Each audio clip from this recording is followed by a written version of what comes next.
Quero o divórcio. Encontrei alguém que me faz realmente feliz. O meu nome é Miguel Duarte. Tenho 46 anos e trabalho como analista de sistemas financeiros na Lusidata Consultores, em Coimbra. Essa mensagem chegou enquanto eu estava sentado à secretária, numa manhã de quarta-feira, a rever, pela terceira vez, os algoritmos de detecção de fraude de um cliente do setor bancário. A minha esposa, Inês, supostamente estava em Lisboa, num congresso de marketing. 3 dias, disse ela. Rotina. O telemóvel vibrou novamente. Já transferi os fundos de reforma para a minha conta privada. Podes ficar com a casa. Já não preciso dela. Baixei o café, abri a app do banco e verifiquei os saldos. Algo já estava errado. Mas não o que ela pensava. Escrevi apenas: espero que sejas feliz. 7 palavras. Sem discussão, sem drama, sem perguntas. Depois disso, passei quase 1 hora a observar as atualizações automáticas nas 3 plataformas de controlo financeiro que eu próprio tinha desenvolvido. Todos os nossos produtos financeiros conjuntos estavam ali: poupanças para reforma, investimentos, fundo de emergência e até a conta corrente, que a Inês acreditava ser só dela. Ao fazer aquelas transferências, ela ativou imediatamente vários protocolos automáticos de detecção de atividade suspeita. O sistema não se preocupa com sentimentos nem com o estado civil. Apenas reconhece padrões, movimentações de 6 dígitos sem verificação dupla. Sinal vermelho. Às 12h12, o meu telefone começou a receber alertas. Não da Inês, mas da instituição receptora. Revisão da conta iniciada. Depósitos congelados. Investigação em curso. Não sorri. Não senti qualquer prazer. Fechei os alertas e voltei ao trabalho. A segurança financeira de outra pessoa precisava da minha atenção naquele momento. O telemóvel dela iria começar a vibrar em breve. E quando tentasse aceder aos fundos, veria o saldo a zeros. O sistema não perdoa decisões precipitadas. Eu já tinha visto demasiados casos assim.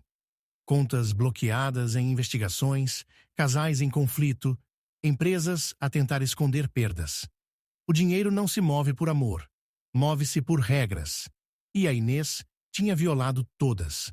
Estivemos casados durante 23 anos. Conhecemos-nos ainda no secundário, em Viseu. Eu era o rapaz dos números. Calculava percentagens para a equipa de handebol, organizava rifas para o baile de finalistas. Inês era o oposto. Comunicadora nata, charmosa, sempre envolvida em algo. Tudo o que se espera de uma profissional de marketing. És demasiado cauteloso com o dinheiro, dizia ela quando eu revia pela 4ª vez a declaração de IRS. Alguém tem de ser, respondia eu. Durante anos funcionou. Eu geria as finanças da casa, enquanto ela subia na carreira, na Vértice Comunicação. Viajava com frequência. Workshops no Porto, conferências em Faro, sempre a representar a empresa. Os sinais apareceram devagar, como nevoeiro a formar-se sobre o rio. 6 meses atrás, deixou de perguntar pelas projeções da reforma. 3 meses depois, abriu um cartão de crédito sem me consultar. 2 semanas antes da mensagem, comentou que o quarto de hóspedes estava demasiado cheio de tralha. Já ninguém nos visita, pois não? A minha irmã notou algo no Natal. Está mais distante, não achas? Deve ser do trabalho, disse-lhe. Mas não era o trabalho, era o plano. Enquanto eu mantinha atualizado o nosso sistema integrado de monitorização financeira, desenvolvido depois de uma auditoria falhada num cliente ter custado quase 2 milhões, a Inês estudava-o às escondidas, procurava falhas. Só que o sistema não tinha falhas. Tudo interligado, tudo rastreado. Não por desconfiança, mas por hábito. Na noite anterior à viagem para Lisboa, perguntou-me ao jantar: quanto é que temos no total para a reforma? cerca de 750 mil euros, juntos. Por quê? Só por curiosidade. Agora, aquela curiosidade fazia todo o sentido. Ela estava a calcular a sua estratégia de saída. Pensei em ligar à mãe dela, à melhor amiga, Patrícia, aos meus próprios pais. Mas o que é que lhes ia dizer? A vossa filha tentou desviar as nossas poupanças de reforma e foi apanhada pelo sistema de detecção de fraude? Soava absurdo, digno de telenovela. Em vez disso, preparei o jantar, vi as notícias e voltei a verificar os alertas. As transferências continuavam congeladas. A investigação demoraria entre 5 a 7 dias úteis antes de liberar ou devolver os fundos. A Inês apostara na rapidez, achando que conseguiria movimentar tudo antes que eu reparasse, antes que o sistema reagisse. Mas ela esquecera-se de uma coisa. Em mais de 2 décadas juntos, eu nunca tinha deixado passar um único detalhe financeiro. A chamada chegou na sexta-feira, às 11h30. Miguel, o meu cartão não funciona. A voz dela tinha aquele tom que eu conhecia bem das reuniões online. Pânico controlado, disfarçado de leve irritação. Qual é o saldo? 0. Como é que é 0? Eu transferi. Depois, silêncio. Respiração contida. O que é que fizeste? Nada, respondi com sinceridade. O sistema de detecção de fraude assinalou transferências suspeitas de contas protegidas de reforma. Regulamentações nacionais exigem revisão em caso de grandes levantamentos sem autorização conjunta. Mais silêncio.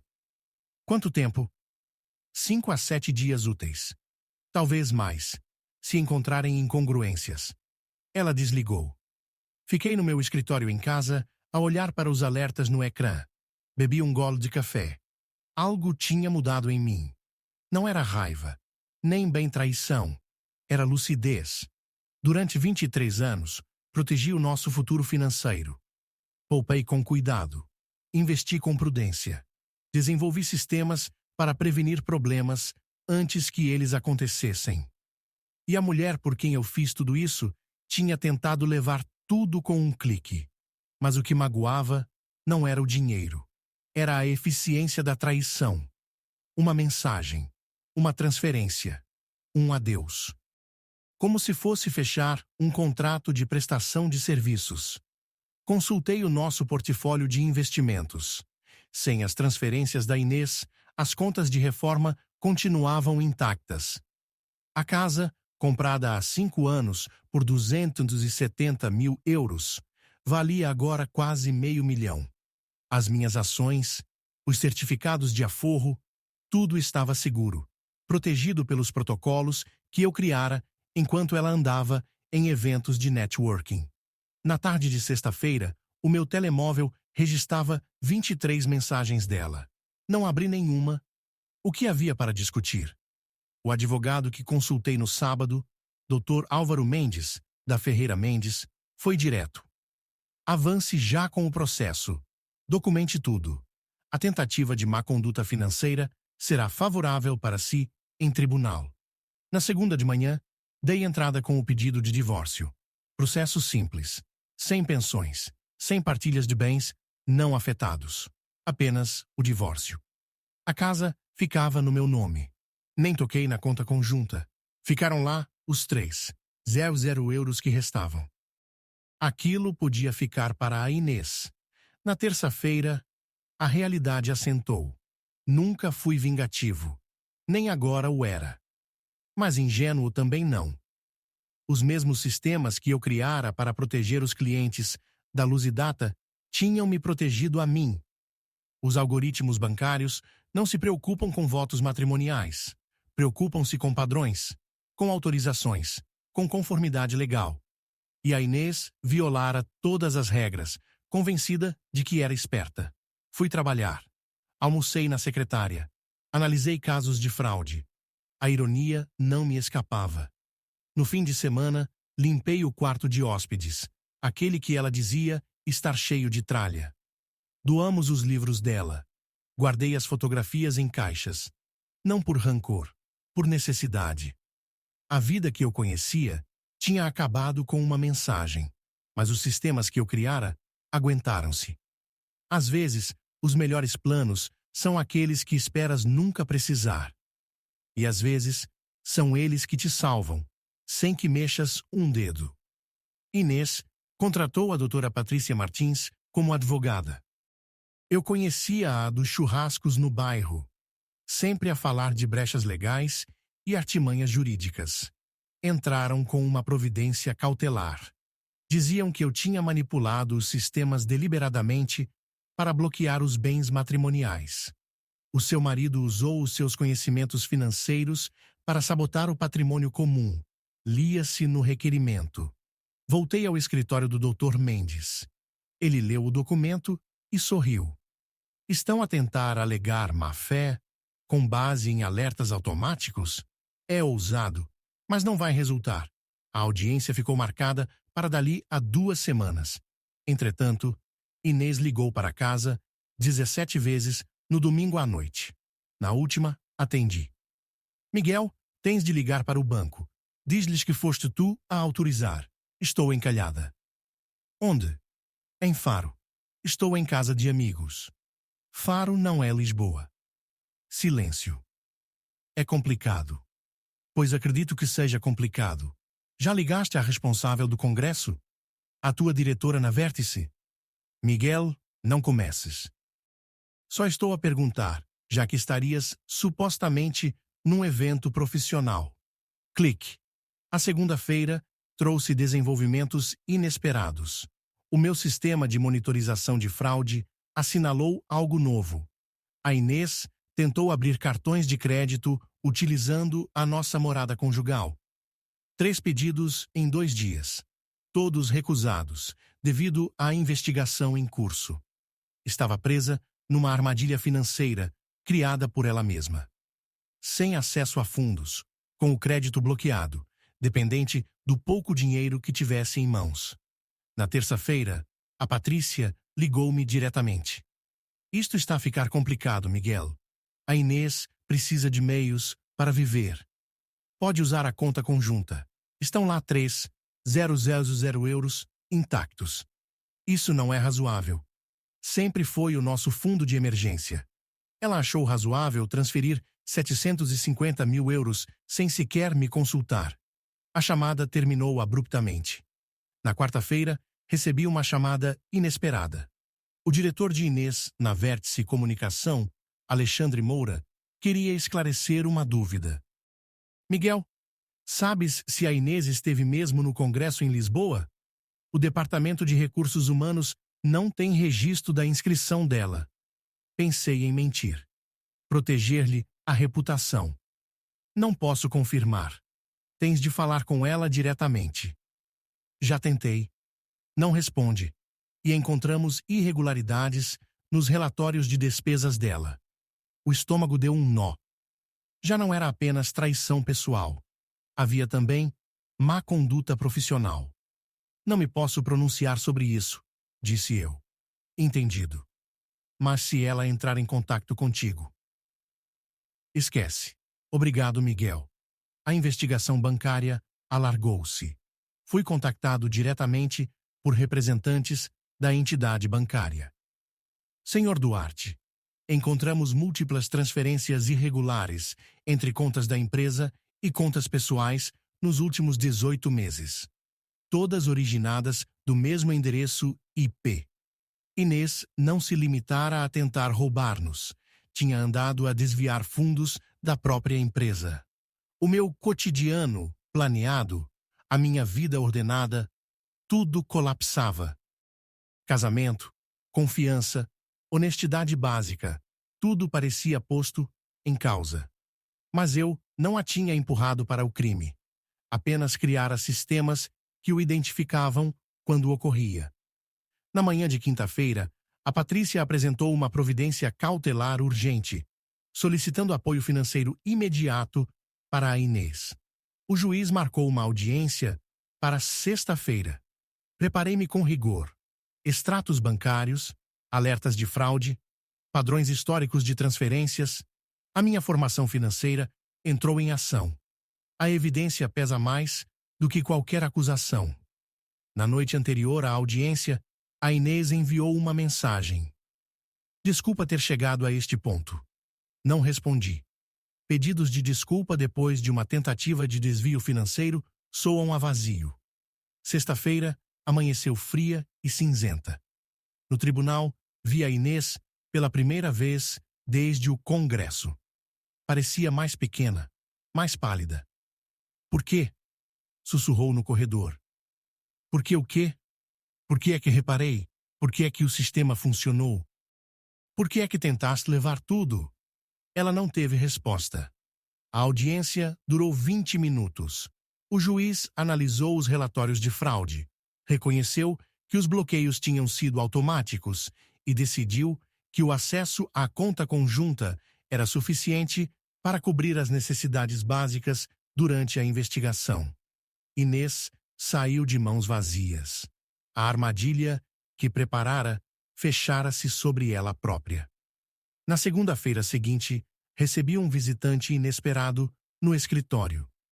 Gregório Henriques, investigador da Autoridade de Supervisão Financeira Nacional, apareceu na recepção da Lusidata. Senhor Duarte, encontramos indícios de fraude sistemática envolvendo a sua esposa e várias contas corporativas. Precisamos da sua colaboração. Eu não estive envolvido. Sabemos. É exatamente por isso que precisamos da sua ajuda. O seu sistema pessoal de detecção de fraude assinalou padrões que nos escaparam. Tomamos café na sala de reuniões enquanto ele me explicava a dimensão do caso. A Inês não agira sozinha. Um outro executivo da Vértice, Tomás Valente, ajudara a montar uma teia complexa de transferências. Durante quase 2 anos, tinham desviado verbas dos orçamentos de marketing para contas pessoais. O seu sistema desencadeou vários alertas que nos levaram a auditar toda a divisão, explicou o investigador Gregório. Qual é o montante estimado? Cerca de 2 milhões de euros distribuídos por várias contas. Senti-me enjoado. Enquanto eu acompanhava cada detalhe das nossas finanças pessoais com rigor, a Inês liderava um esquema de desvio de fundos corporativos. A traição ia muito além de um casamento falhado. E agora, investigação ao nível nacional. As suas contas pessoais já foram separadas do caso empresarial. Mas precisamos de documentação que comprove a sua não participação. Entreguei tudo. Declarações fiscais, extratos bancários pessoais, o registro completo dos sistemas de monitorização que eu próprio criara, tudo provava que aqueles protocolos existiam para proteger, não para facilitar crimes. Nessa noite, a Inês enviou outra mensagem. Dizem que vão avançar com acusações federais. Acham que roubei milhões. Não respondi. Que poderia eu dizer? Na terça-feira, novas revelações. O nosso agente imobiliário, Jaime Esteves, ligou. Miguel, alguém tem feito perguntas sobre colocar a tua casa no mercado. Comprador em numerário, já pré-aprovado. Deram um valor de 270 euros. Dizem que te representam a ti e a tua esposa. 270 euros, o valor original da compra, há 5 anos. Tomás Valente fez essas perguntas. Como sabes? E tudo encaixou. A Inês e o Tomás não só tinham desviado dinheiro. Estavam a tentar comprar a nossa casa pelo preço antigo, usando um intermediário, para depois revendê-la pelo valor de mercado, cerca de €500 mil, e embolsar a diferença. Uma estratégia de fuga, disfarçada de negócio imobiliário. Na quarta-feira, reuni com a inspetora Sara Figueiredo, da Unidade de Crimes Financeiros de Coimbra. Ela confirmou o padrão. Estão a visar imóveis pertencentes a quadros de empresas. Criam pressão no mercado para forçar vendas abaixo do valor real. E o meu sistema detectou as anomalias nas transferências? Exatamente. O seu caso tem a cadeia de provas mais limpa que encontramos até agora. Quantas vítimas? 12 famílias, até o momento. Pensei nessas pessoas. Gente como eu, que confia, que planeia, que segue regras, enquanto outros procuram formas de as contornar. Na quinta-feira, a tentativa da Inês de aceder aos fundos congelados através de uma providência cautelar falhou. O advogado dela pediu uma conferência. A sua cliente deve preparar-se para uma acusação criminal, disse o Dr. Álvaro Mendes com firmeza. A investigação já ultrapassou a esfera conjugal, acrescentou. A Patrícia estava visivelmente abalada. Fraude informática, conspiração, possibilidade de crime organizado, se provarem que era uma prática contínua. A Inês enfrentaria tempo de prisão efetiva, não apenas por me roubar, mas por desviar fundos sistematicamente da sua empresa e participar num esquema de fraude imobiliária coordenada. Nessa noite, reencaminhei toda a minha documentação para o Ministério Público. Todos os alertas, todos os registros dos sistemas, cada pedaço de prova recolhida. Não construí aqueles sistemas por vingança, mas eles revelaram um crime muito maior do que traição pessoal. A justiça não nasce da raiva. Nasce dos factos, dos padrões, dos sistemas criados para descobrir a verdade. E, às vezes, a verdade destrói mais do que um casamento. Na quinta-feira de manhã, prestei depoimento perante o Ministério Público. Limpo, técnico, sem emoção.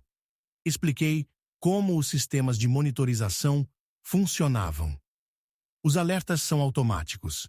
Disparam às 3h da manhã, quando os limites predefinidos são ultrapassados, sem intervenção humana. O procurador agradeceu a precisão técnica. Alguma vez acedeu às contas da sua esposa sem autorização? Nunca. O sistema monitoriza apenas as contas conjuntas. Foi criado para identificar padrões anômalos nas finanças partilhadas. 2 horas de depoimento. Detalhes sobre cada alerta, cada protocolo, como o sistema distinguia entre atividade habitual e suspeita. As acusações ficaram claras. O Ministério Público avançaria com múltiplos crimes de burla informática, associação criminosa, abuso de confiança qualificado. Pena mínima, 20 anos de prisão, se fosse condenada. Saí direto do tribunal e fui para o escritório na Luz e Data. A minha coordenadora de equipa, Michele Costa, tinha estado a gerir os pedidos das autoridades durante toda a semana. A Polícia Judiciária pediu acesso completo às auditorias do sistema. Tudo o que a Inês acedeu, disse ela. Passamos a sexta-feira a converter 3 anos de dados, logins, transações, acessos, tudo o que ela usou para montar o esquema. Ninguém esperava isto? Murmurou a Michele. Ninguém. É por isso que os sistemas existem. O fim de semana trouxe um tipo inesperado de paz. As autoridades apreenderam os telemóveis, portáteis e discos externos da Inês e do Tomás. As provas acumulavam-se a cada hora. No domingo à tarde, a Patrícia voltou a ligar. Miguel, a Inês está disposta a colaborar. Quer fornecer informações sobre crimes financeiros mais vastos. Está preparada para dar nomes se as acusações forem reduzidas. Isso é entre ela e o Ministério Público. Podem perguntar-lhe sobre uma eventual reconciliação conjugal, como elemento de caráter, disse-me o advogado. Pensei bem na resposta. Diga-lhes que o nosso casamento acabou no momento em que ela tentou roubar as nossas poupanças de reforma. O resto são apenas números. Na segunda-feira, recebi notificação formal. A investigação sobre os bens conjugais estava concluída. Todos os fundos de reforma seriam devolvidos às contas originais. A conta conjunta seria dividida em partes iguais. 500 euros. Metade daquilo que a Inês achava ser o mínimo necessário para viver. Na terça-feira, chegou o desfecho. O Ministério Público apresentou acusações formais. Inês, Tomás e 5 outros colaboradores da Vértice foram acusados de liderar um esquema organizado de fraude financeira a nível nacional. Na audiência de medidas de coação, soubemos mais. Considerados risco de fuga, nenhum dos arguidos teve direito à caução. A Inês ficaria detida até ao julgamento. Recebi uma mensagem dela na noite de terça. Nunca quis que chegasse a este ponto. Respondi finalmente. Nunca quiseste ser apanhada. Na quarta-feira, o Ministério Público ofereceu acordos de colaboração. Penas reduzidas em troca de confissão integral e cooperação. A escolha agora era dela. 20 anos de prisão. Ou testemunhar contra o Tomás e toda a rede. Nessa noite, esvaziei o antigo escritório dela em casa. Caixas com materiais de marketing, dossiês, impressões de e-mails. Na gaveta inferior, um caderno com preços de imóveis, avaliações de mercado, uma lista de 12 moradas, a nossa casa, entre elas. Ela tinha planeado tudo com método, como eu. Mas para roubar, não para proteger. Na quinta-feira à tarde, retomaram-se os trâmites do divórcio. A detenção dela complicava tudo. A sua esposa está disposta a abdicar de todos os bens conjugais, explicou a nova defensora oficiosa, em troca do seu testemunho sobre a relação conjugal. Já prestei depoimento sobre o que sei. Os sistemas, os alertas. Ela pede uma declaração pessoal. Sobre o vosso casamento. Pensei nos nossos 22 anos juntos, na pessoa que pensei conhecer, nos esquemas que nunca suspeitei. Falarei apenas do que observei. Nada mais. O Dr. Mendes deu entrada nos documentos finais. A casa mantinha-se em meu nome. As contas de reforma, restauradas. A pensão de alimentos, recusada. A condenação tornava-a irrelevante. Na sexta-feira, chegou uma carta, escrita à mão, da prisão. Perdi-me no dinheiro. Comecei a perceber como era fácil. O Tomás dizia que os sistemas podiam ser contornados. Acreditei mais nele do que em ti. Desculpa. Guardei a carta no dossiê. Prova de confissão, não de perdão. Os sistemas que eu criara continuavam a funcionar. Automáticos, impessoais. A identificar crimes enquanto os casamentos ruíam. O julgamento federal durou 17 dias. Testemunhei 2 vezes. Primeiro, sobre os sistemas.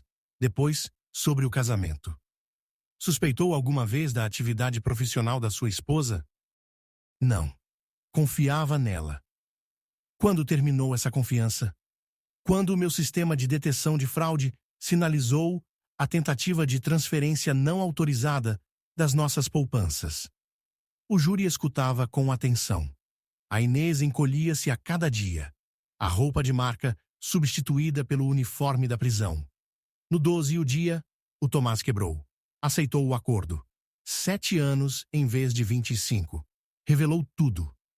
Fraudes nos orçamentos de marketing, esquemas de desvio de verbas, manipulação imobiliária, uma rede de executivos em 3 regiões do país. O papel da Inês? Coordenadora. Geria os registros. Disfarçava tudo nas contas da empresa. Ironicamente, aprendera a disciplina financeira a observar-me, mas usara-a para o crime, não para a segurança. O Ministério Público apresentou escutas. A voz da Inês, clara. O Miguel está demasiado focado nos próprios sistemas. Nunca vai verificar as minhas contas de trabalho.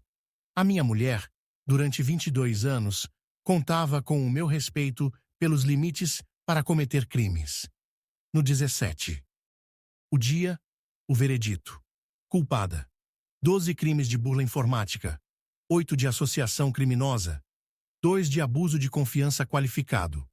A sentença ficaria para 6 semanas depois. Saí do tribunal e fui direto para o carro. Sem conferências de imprensa. Sem declarações. Só fui para casa. O sistema fizera o seu trabalho. Detetou a fraude. Forneceu provas. Permitiu justiça. Não vingança. Consequência. 2 meses depois da sentença. Inês, 18 anos de prisão. Tomás, 9 anos. Vendi a casa. 500 mil euros após custos. Mais do que suficiente para recomeçar. Mantive o cargo na Lusidata. Melhorei os sistemas de detecção de fraude. Adicionei módulos para prevenir esquemas de desvio em empresas. Estas atualizações podem poupar milhões a outras empresas, disse-me a Michelle. Esse é o objetivo. O divórcio foi finalizado discretamente, sem contestação. A confissão da Inês eliminou a disputa. Assinei os papéis no mesmo dia em que ela começou a cumprir pena.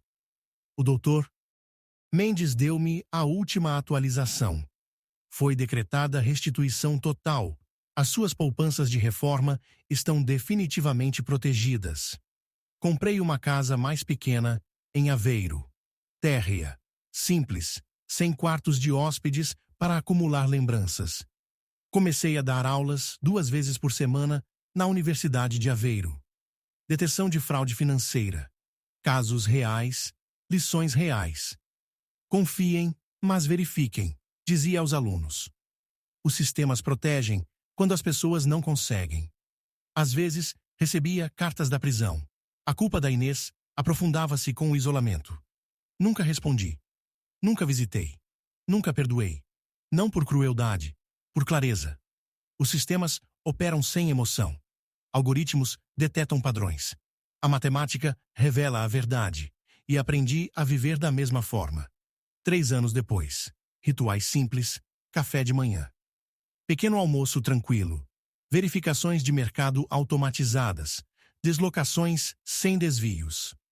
Às vezes passava pela antiga sede da Vértice Comunicação. Novo edifício. Novo começo. 12 famílias foram ressarcidas. Aprendi a confiar com mais critério. A vida continuou. Organizada. Sistemática. Protegida. A lição ficou. A traição acontece. O roubo também. Mas os sistemas resistem. E por vezes, a justiça chega através de equações, não de emoções. Aprendi a aceitar essa matemática e fiz as pazes com ela.